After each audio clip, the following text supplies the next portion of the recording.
Hi, my name is Juan Castro. I used to be a former graduate student of Dr. John Bernard, who put together the other presentation on forage programs for dairy farms. Now I live in Arizona, and I work as a nutritionist for dairy farms. I work for a company called Dairy Visions, and basically we provide nutrition and production consulting for dairy farms. Um, and so we're gonna talk a little bit about implementing some of the practical aspects of implementing multiple forages into whole farm nutrition programs. And I don't really have much experience on the farming side, but I do have experience working together with dairymen, putting together forage plans that will fit their midterm and long term goals. And so that's what I'm gonna share with you. And then when we have time for questions, maybe we can expand more. So let's get into it right away. So when we talk about whole farm nutrition programs, we should be aware that the current objective is to maximize profitability.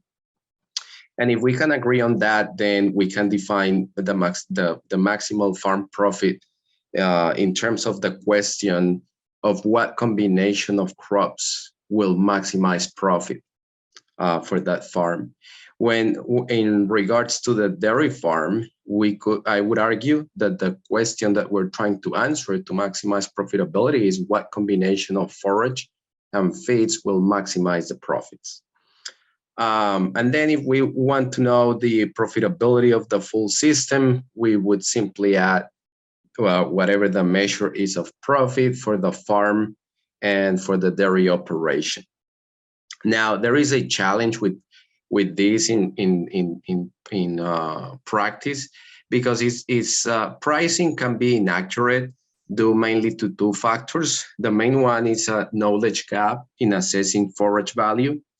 And this happens when the actual forage price is different than the true value. So for example, if the true value of a forage is $55 based on its nutritional properties and the amount of milk that it's going to make, but the actual price being driven by demand or some other external factor, it turns out to be 70, then we are in that situation where pricing is inaccurate and it doesn't necessarily reflect the true value. The other problem that we have that causes pricing to be inaccurate is that there is such a long time lag between forage planting and production and milk shipments. So, let's say you produce a forage with more or less quality. It takes about five months by the time you start feeding it out. And then the cows perhaps won't perform. The quality may not be where we think, or it may be higher than we expect, and the cows will perform accordingly, but it has elapsed too long of a time period to be able to make sense of that outcome and adjust pricing. So I think right now this pricing is a little bit of an art as well, as it is based on science and experience, and it is nevertheless a bit of a challenge. So here is a depiction of the farming enterprise. Here we have the farming, here we have the dairy, and basically the farming will have some constraints. So in deciding how to best allocate acres to crops that will maximize profitability, they have to deal with some constraints like the number of acres, the water availability, manure disposal rates that may be dictated by regulations, soil quality, and then time, which partly determines the potential rotations. If you want to do multiple cropping, double cropping, triple cropping, time is of the essence. Then there is an inherent growth response potential of every species and varieties within a species. And agronomists are the ones that really understand these things. Farmers also have a good amount of experience on that. And then the interactions that arise from these variables.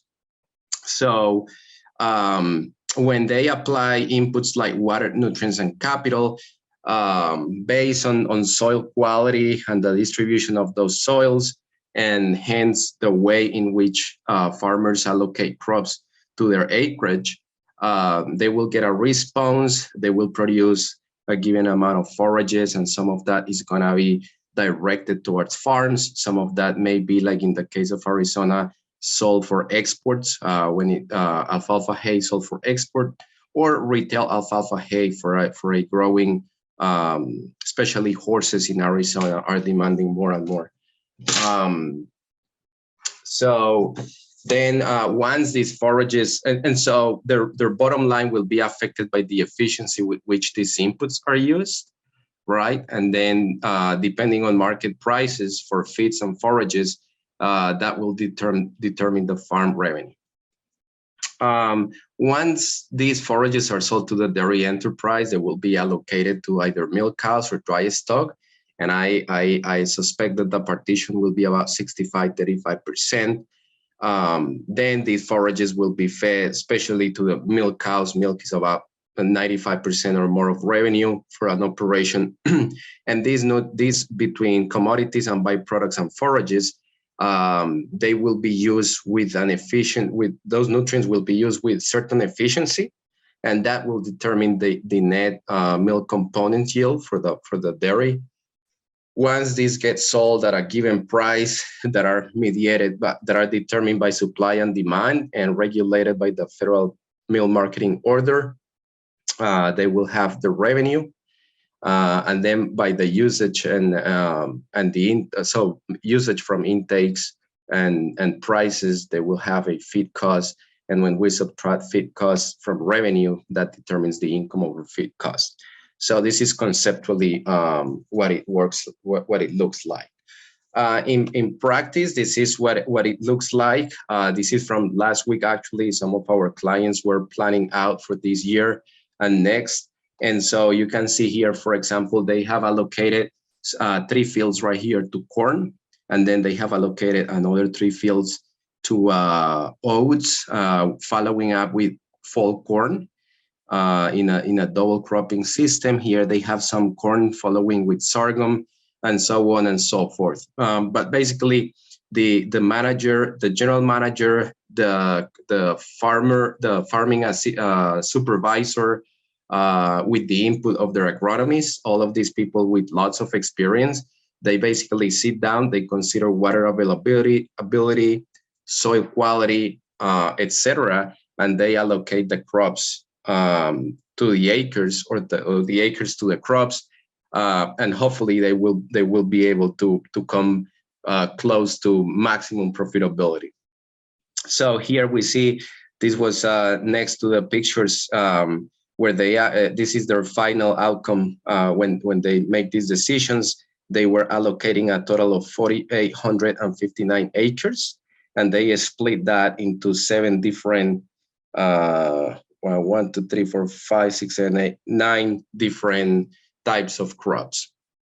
One of the big opportunities here is the fact that you will find variability, different degrees of variability from field to field and from farm to farm, and identifying the sources of variation causing that variability, it can be difficult. And I think so. Therefore, these systems are farm specific, and I think there is a big opportunity to have a better understanding and be able to manage that. If you can reduce that variability and have a better idea of what drives or how to better manage efficiency and yields, I think that could help, that could bring a lot of value to these operations. There is some long-term constraints in both Arizona and California, and this is something both farmers and dairymen will have to deal with. Here we see on the left-hand side the supply and usage of the Colorado River Basin water. And we see that in the last 80 years, supply has been somewhat steady. We can say that in general, the last 80 years, it has been between 15 and 20 for whatever the units are. But what we can definitely see is that usage has steadily gone up. So the long-term trend is not good. And then the other thing on the right-hand panel, something I want you to notice is the wide variability. We see that the elevation of the lake ranges between 1,200 and down to near 1,000, and so much variability from one decade to the next. And planning for this is really tough. But anyways, it's gonna be more and more part of the decision-making process, something to keep in mind for especially consultants, agronomists, nutritionists, supporting farmers and dairymen.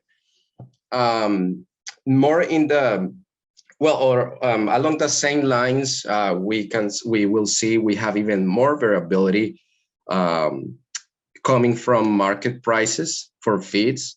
So here, for example, we see alfalfa hay prices going in from about $200 per ton in 2020 up to $300 now. And I'm hearing prices about $300 now already. We see here soybeans, for example, they run between 2016 and 2020. They were around $9, maybe between 8 and 10 for the most part. And then from 2020 on, it just shot up to $15. Similarly for corn, the bottom panel. So this variability can become very important because when you decide what commodities to buy and how much, you have to make that work with the forage plan. And sometimes the forage plan is partly determined by what's going on in the commodity markets. We see some forages their prices will vary more in the short term and due to supply and demand. But there are crops that will just they are in the long run, they're just probably not going to change. We see here the number of acres harvested as alfalfa. And we see that in the last 20 years, it has gone from almost 25 million acres down to 15. So it looks like a pretty solid trend to me. Then if we look at milk product prices, here we have butter prices and butter spot prices. And we see that from 2015, it has run between 1.5 or less up to 2.8, near $3. And similarly for cheese, we see cheese has ranged between pretty much $1 and $2.4. So as a nutritionist, one important question is whether we should always aim for the same type of milk, the same components. Should we always formulate for high butter fat? Should we always formulate for high protein? And because that directly affects feed costs. But so, for example, if butterfat prices are $1, should we take the same approach as when it is $2.5? And those short-term decisions, mid-term decisions, and long-term decisions, as it relates to your forage program, have to be made. That's what you have to try to understand to support the dairyman. So nutritionists, I think we have to deal with some seemingly simple questions, and I have two examples here, like what happens to my income over feed costs if I feed 10 dry matter pounds of corn silage versus 7 dry matter pounds of pre-boot wheat plus 3 dry matter pounds of corn grain versus 8 dry matter pounds of corn silage plus 2 dry matter pounds of corn grain. Or, for example, what happens to income over feed costs if I replace 10 pounds of rolled barley for 6 dry matter pounds of corn grain and 4 pounds of beet pulp? So these are typical, simple sounding, but actually difficult questions with potentially large economic implications for dairymen. Partly because predicting dry matter intake and component yield responses over a wide range of carbohydrate sources and levels throughout the full lactation is unfeasible at this point, in my opinion. And so because of that, we have to do a little bit of trial and error to figure out what is the best strategy. Now, keep in mind that a lot of these things happen unexpectedly. I mean, sometimes you just have to make changes because you run out of forage, your corn silage run out. something happens or maybe there is a good buy for beet pulp in the market and you go and get it, and you have to figure out how to put it in the full nutrition program. Some of the forages and byproducts that we use in Arizona and California are alfalfa. The quality will be season dependent, and we feed it in the form of hay, haylage, or green chop. Corn silage, mostly conventional varieties, but lastly, more people have been using enogen. And a few people that I know have attempted the brown rib varieties. For winter crops, people will grow triticale, wheat, or oats, usually fed in the form of silages. We can, depending on whether it's for milk cows or dry stock, you can get 2 to 3 cuts. Sorghum silage, the same thing. You can make it for milk cows or dry stock. Ryegrass, usually for milk cows, and you can get up to 5 cuts. Also, some people grow whole beets, really good quality feed. And on the byproduct side, we use almond hulls, beet pulp, corn gluten, citrus pulp, and or carrots, for example, radishes. These are byproducts from local farming. So not widely available, but they can be very handy if you are in the right location. Okay, so let's look a little bit at quality, forage quality for some of the ones that we just mentioned. So this is a high quality. This is a summary from Cumberland Valley, from over 200 samples for high quality and 600 samples for low quality. And the main thing here, we look at fiber, NDF, neutral detergent fiber. So we see that the high quality alfalfa will run below 30%, whereas the low quality is going to be running about 37.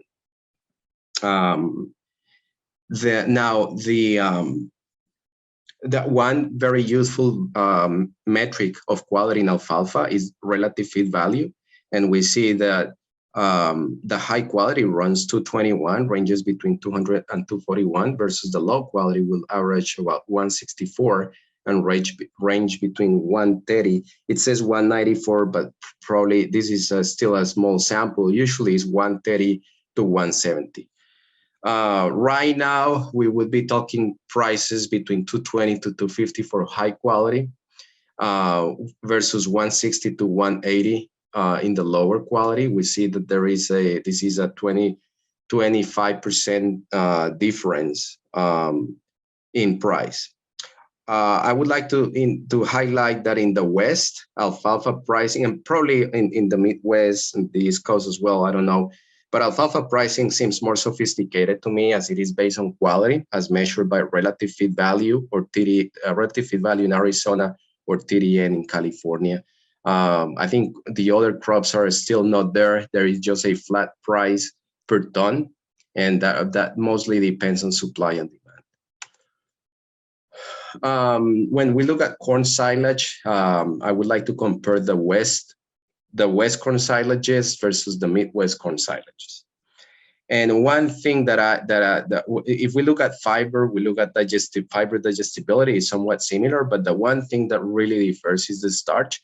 We see the average here at 29 versus almost 34 in the Midwest. And we look at the range, about 66% of the samples is going to be between 24 to 35 in the West, versus 26 to 41. This is a large difference. And so also because the Midwest has more access to cheaper corn, I would say that the Midwest is more efficient growing and feeding starch. And so that directly makes them more competitive versus Arizona or California, especially Arizona, as they compete for market share of their dairy products. So here in Arizona, we were in 2020, prices were about $50 to $53 per ton. In 2022, we're talking about 55 to 62, which is about a 13% increase in price. So right now, everything is just going up and is not helping on the feed cost side. Hopefully, milk prices have been higher lastly, and hopefully they will hold up There is a lot going on now, so we'll see what happens. But at any rate, I think to the dairyman's benefit, corn silage should be price accounting for a starch, given the wide variability. If you pay $55, let's say you pay $55, and on top of that, you have to add, let's say per head per day, you have to add 1 or 2 or 3 pounds of corn, that corn silage becomes extremely expensive. When we talk BMR corn silage, some clients have tried it here and in California, Arizona, California. The one thing that really stands out is fiber digestibility running between 83 and 89. This is the highest for fiber digestibility that I have seen across forages in Arizona. However, the starch for this particular one, and it's only 6 samples, but in this particular case, the starch was relatively low at 24, ran between 20 and 29. And on top of that, the yields were lower than conventional, between 25 and 27 in Arizona and California, which is 10 to 15% yield drag. And so at that point, at 30% dry matter to a 12% yield drag, you're running $63 per ton. If on top of that, you have to add, say, a pound of corn to bring it up to what the ration needs to be, then this is going to be running, I don't know, $66. I don't know. It gets really expensive. So, but still, I would say that if the starch problem could be fixed by planting in the right type of soils and proper management, I think contingent upon herd quality, and it may have some value, especially for early lactation cows. We look at winter crops, and here the one thing that I want to highlight is fiber digestibility. So for milk cows, it's going to be between 75 and 81% digestibility at 240 hours, versus when it's made for dry stock, it's going to run only 58 to 66. When we harvest them for milk cows, we can get 2 cuts, and the total harvested tonnage will be between 13 to 18, and it's going to run a price between 54 and 58 per ton at 30% dry matter. One downside of this is obviously, well, the yield is going to be less than if you let it grow all the way, but also requires multiple harvestings. If you let it go all the way for dry stock and sit out, then you will get 1 cut, and you will probably pick up 20 to 22 tons to the acre. The price is going to run maybe 40 to 45, which is, it makes a 30% difference in price. So for the farmer, it really, as long as he makes his money, it doesn't make a difference if you want to pay him more or less per ton. But for the farmer, it's relatively straightforward. He knows how much he has to make out of that field. Dairymen need to know whether they can make the milk or not, and that's where the advice from the nutritionist is important. You need to know whether it will be profitable or not. We look at ryegrass silage, very high fiber digestibility, running between 70 and 80. If we have, so you can get up to 5 cuts, for example, in Arizona, or people will do up to 5 cuts, and you can pick up between 6 to 12 tons to the acre. This is a huge range in yields. And so I think this is what I mean by opportunity. If we learn to manage it better, plant it in the right soil with the right nutrients, there is a lot of opportunity for agronomists. So one downside is the most productive cuts are going to be the 4th and the 5th. But then you will delay the planting of corn. And corn is so expensive because water is so expensive that you don't want to risk anything. So sometimes people will have to call it quits after 3 cuts. And at that point, the yields may be compromised. If we look at sorghum, also for milk cows, the fiber digestibility will run between 77 and 79. We see that there is almost no starch here. If we look at dry stock sorghum, we see that the fiber digestibility is a lot lower, probably 15, 20 units less, and the starch is going to be a lot higher. Then again, if you make it for milk cows, you can get 2 cuts. You're going to pick up 18 to 22 tons to the acre at a price of 70 to 75. versus 50 to 54 when it's for dry stock. Again, 30% difference in price. And here we have some sugar beets. Last year, so lots of sugar, 52% sugar for this particular sample, very little NDF and lots of soluble fiber. Similarly for almond hulls, lots of sugar, 40%, some soluble fiber, relatively low NDF. But everything is so expensive right now that even this type of less conventional feeds are really expensive. Beets going from $40 in 2020 to 52 now, and almond hulls are crazy. They went from $120 in 2021 to $200. Somebody told me today $250, which is really crazy. So having looked at some of our options and some of those ranging prices and yields and the implications of them, the nutritionist has to take into account that changes in performance year over year are going to be a function of changes in nutrition, and also changes in management, anything that will affect basic milk, herd composition, phenotypical herd quality, milking frequency, feeding management. And then changes in weather is a major source of variation. And then you have interactions between those three items. So what in practical terms, what that implies is that when you formulate and recommend a forage program in particular and a nutrition program in general, evaluating its specific economic success can be difficult because the responses that you will measure are the aggregate outcome of all of these variables and their interactions.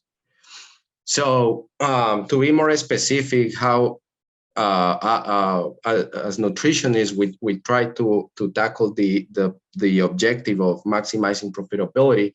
One useful metric can be income over feed cost. There may be others, but in this particular case, we're going to talk income over feed cost. So the margin, and this delta stands for marginal change. The marginal change in income over feed cost equals the marginal change in milk revenue minus the marginal change in feed cost.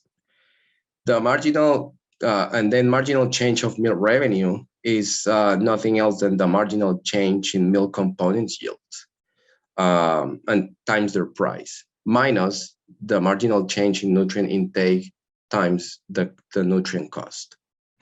At the same time, we know that milk component yield is a function of nutrient intake, in particular energy, and times the nutrient use efficiency, the marginal change in that. So this sounds straightforward, but in reality, this is relatively difficult to predict. I believe that at this point, prediction of milk component yields in response to a particular TMR is unfeasible. However, the responses can be managed by trial and error through performance monitoring and ration tweaking. And then if we want to answer this question, what is the net contribution of the forage program to the marginal change in income over feed cost? I would venture to say that is unknown. And in reality, we must evaluate the aggregate response of the full nutrition and management program. However, that doesn't preclude the nutritionist from having control and trying to steer things in the right direction. Managing the full process, because nutrient density is the one variable that we can control. So I think that's what we need to exploit, but we have to actively manage it. Well, I couldn't, so let me be more clear here. Well, I couldn't tell exactly what the contribution of forage quality and nutrient density alone is to the marginal change in milk component yield. My gut tells me that it is large. I suspect that when you go from a low density to a high density ration, your digestible energy intake can increase between 10 and 15%. And then if you account for interactions with management variables like milking frequency or breeding, then it can be larger. And you start to see in the long range, really big difference in performance. So we must consider, and this is my personal belief, we must consider the range of control that we have in terms of nutrient density, and also cost and risk. So when I talk range of control, I would say that a major component is carbohydrates, which forages are large contributors. And so one thing that we must highlight here is we don't really know. I don't think that we really know. We have some, this is from the NRC, the previous version. I haven't started reading the new one, but previously they put out these guidelines for fiber and non-fiber carbohydrates. And here they have these footnotes really very strongly recommending that diets containing less fiber than these illustrated numbers and more non-fiber carbohydrates than 44% should not be fed. And I challenge that. I think a large proportion of high producing cows in the US are outside this table because because so the models really don't predict that. We don't see as many health problems. And anyways, when you go really density, really high calorie diets, you will see major productive responses. And so at some point you have to challenge the science through proper management. So this is one factor. You have to expand the range. You have to look at options. You have to consider the possibilities. When we talk about costs, the last 2 years in Arizona and California, I will say that a difference in price per pound of dry matter has been about 12% between a high density and a low density ration. This is not small, and you must manage it with the client. They usually get quarterly feedback from their accountants, and they track usually feed cost per 100 weight. And so if you're spending more, but the milk is not following, it becomes difficult to sustain those recommendations. When we talk about risk, I refer to missing forage quality or yield targets due to farming and harvesting issues. So for example, missing moisture and hence fermentation targets in winter crops or alfalfa during the winter. Missing corn silage kernel content targets due to water or soil variations, or getting the wrong seed for certain soils. Also, missing on the dairy side, the production side, missing milk production quality or yield targets due to nutritional or management issues. For example, too much or too little forage, longer days in milk, poor transition, unexpectedly harsh summers, or milk and feed markets prices volatility. Any of these situations could derail the full plan. So when I say that nutritionists can benefit from actively managing the nutrition program and the forage program, what I mean to say is that the basics of project management will be very helpful. So initially you diagnose, then plan, then you implement your plan, monitor, finally evaluate and reassess the method to actually hit your goal or change the goal altogether. So for a dairy farm, I think you first have to define the herd biologically, then try to understand how dairymen get paid for their milk, understanding federal milk marketing orders. Try to define with the dairyman a meaningful economic objective and a metric that you can objectively agree on. Discuss forage options for short and long term with dairymen and their farmers. So once you have diagnosed this, you have an understanding, you can go ahead and plan. So you will try to optimize. I think you will always have suboptimal solutions, but it doesn't matter. So you have a plan to allocate nutrients to the cows, and you can use models, or you can use experience and or maybe the opinion of experienced people. Then you agree on a forage plan with the dairyman. Then you agree on a productive strategy and rations. And keep in mind that this is just the starting point. Usually you start with one ration and you iteratively adjust it to hit your objective. And then finally, you agree on a relevant performance metric. On the once you move to implementation, you make sure your forage quality is delivered is the same as target or pretty close.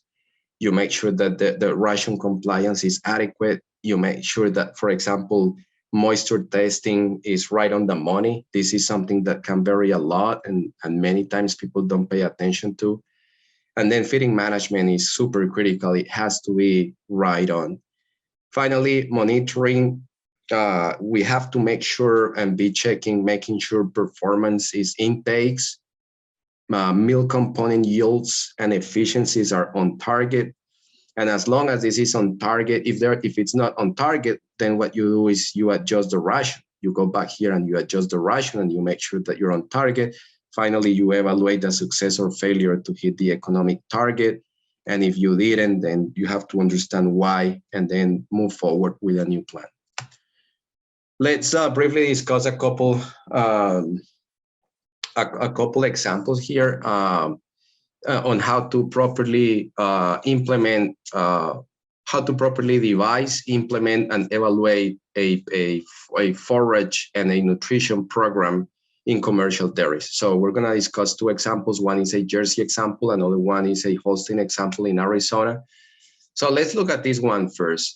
This is a ration with very little forage, and that's all we have. So about 17 dry matter pounds in a 48-pound ration. Again, this is Jersey cows. So when you look at this, you say, okay, I have 18 in 48. That's about 30% forage. But we still have to make the intakes, right? So we need to feed digestible dry matter from somewhere. And in this case, what we are going to use to replace forage, and for different reasons, we went this route. We're feeding 2.7 pounds in the premix of almond hulls, and we're feeding near 7 pounds of corn gluten. And then we have the rest of our items, starch sources and protein sources.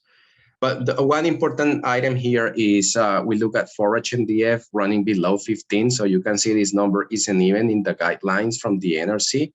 And then if we look at NDF, the total is 29. So it's way below the 33 that is recommended. And if we look at the NFC, is 40. Yeah, 40%. So, but anyways, this is below the recommended. If you look at ADF, they would recommend 21, and this one is running 17. But that's the reality that you have. With the dairyman says, I only have 17 dry matter pounds of forage. What do? You have to do something, right? So then so at this time, when we formulated this ration, the dairyman had the objective. What happened was feed was getting really expensive. Soybeans just shot up to $15. Corn was running, it went from over 3 up to 6. And milk was relatively flat. This dairyman gets paid on cheese, but still it was relatively flat with lots of variability. But what he was really, really sensing was the increase in feed cost. So anyways, the objective was to improve the bottom line by lowering costs, given about 30% higher feed prices. And so his request was to replace, and they may request and you provide advice, and sometimes they follow your advice, but sometimes they want to try things out and you have to support them. So in this case, he requested that we cut on the corn grain and we replaced with corn silage. We also replaced 1.5 pounds of cottonseed for forage and corn gluten feed. We completely pulled out the calcium salts as a fat source. But then we also had an issue with unaccounted moisture changes in the corn silage. And this is when I talk about things interacting and some things that you don't see come. So anyways, here we have production from 2020. In the spring cows, we're running about 58 pounds. Then they go into the summer down to 53 pounds, and they rebound. And usually by November, they have almost fully rebounded. There was a bit of a bump, but then they came in 2021 very strong. This is a 2x milking herd, and for jerseys on 2x milking running almost 62 pounds. That in California, at least, that's pretty decent performance. And then we had a drop here, but then the summer came in, and at the end of the summer, cows start to rebound. This is when we make these changes. So we cut out a lot of calories, and the milk didn't shut down immediately. But as I will show you, the efficiency went way down because intakes were high, but milk was not following. So even though we were doing better than last year, our efficiency was already low. But then 3 months, and usually these changes don't take place, the responses don't take place immediately. And then January comes in and we just dropped from about 58 pounds and a half down to below 55. This is a massive decrease in productivity. One big problem is losing momentum. And when I say momentum, actually, this is the word from a dairyman where he said, when cows lose momentum, they never get it back. And what it refers to is the long-term productive responses in dairy cows when you shorten them nutritionally, and that probably depends on the extent of the restriction and the duration of that restriction. And I think there has been a good amount of research, but I think we still need some quantitative research on that side. I think we don't really know how to predict those. So that's why you end up doing trial and error. But in any case, in this particular case, we went down to 55 pounds. We are almost 4 pounds below last year. And then, so I don't know if we're going to catch up. We already made some adjustments to catch up, but I don't know how long it's going to take. But in any case, this is this is a very negative response. We should be, typically you have a baseline. Your baseline is last year. And the basic premise, and usually it is correct, if your cows are the same quality or better than last year, if your management is the same or better than last year, if your nutrition is the same or better than last year, usually you will see a marginal increase year over year. And at this point, we may be below by 6 pounds relative to last year. So this is a good example of what happens, how cows respond, especially in a ration that has little forage. And those cows, you formulate that diet to provide the nutrients in a certain way. And so this is what happened in reality. The rationale was also that components will go up, and they did. They had the highest cheese yield percentage in 3 years. However, it didn't make up for the loss in volume of milk. So we're at the lowest in pounds per head per day in cheese yield. So if we look here, our efficiency, even though the milk was still holding relative to last year, our efficiency just went way down. So last year we would be running 165, and now we were running about 1.6. It seems to have gone up, but anyways, when you're 4 pounds behind, that's a lot of money that is really hard to make up for in feed costs, in savings from feed costs. So when you lose marginal potential milk year over year by cutting non-forage ingredients, that will lower your marginal efficiency and also will increase your marginal cost of all other forages and operating costs and time. So yeah, basically you may have the best forages, you may have everything right, but if your breeding fails or your milking routine fails, or maybe you have all the nutrients, but maybe your silage is spoiled and you drop the intakes, it ruins the whole thing. And that's what I mean to say. And then we have this Holstein dairy here, milking 3X. This is a pretty extreme example. This dairyman, he had a lot of alfalfa, and he didn't have much corn silage. He only had 4.5 pounds dry matter of corn silage and a little bit of high quality sorghum silage, about 5 pounds. And then he had about 10 pounds of alfalfa green chop, 3.5, so about 6.5 pounds of hay and haylage. So 6, 16, about 24 pounds of forage in a 56-pound ration. So probably 45% forage and 55% concentrate. Here we see this ration was very high in the starch, and it was relatively, it was, I guess, within range for forage NDF. But if you notice, your starch is starch is running 28.5 versus NDF at only 22%. So if we go here for NFC is 45, when your NDF is 22. So your NDF is, see, if this is 16, they recommend 31, but in reality, we had 22, and our NFC is 45. So this is way outside this guideline as well. And as you will see, it worked really, really well. So in this case, we were here, the objective was to improve the bottom line by increasing energy intake with unconventional, cost-effective diets. So these cows were in 2016, were in the fall, were running about 72 pounds. Then 2017 comes around, cows are doing a lot better. This dairyman was making huge improvements in management. So he was running about 78 pounds in 2017. By the end of this year, he put in this diet, and next, during the winter, spring, we see, boom, a 9-pound difference.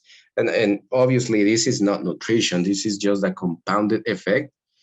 He made very large improvements in his breeding. His days in milk were way short at that point. His efficiency just went up.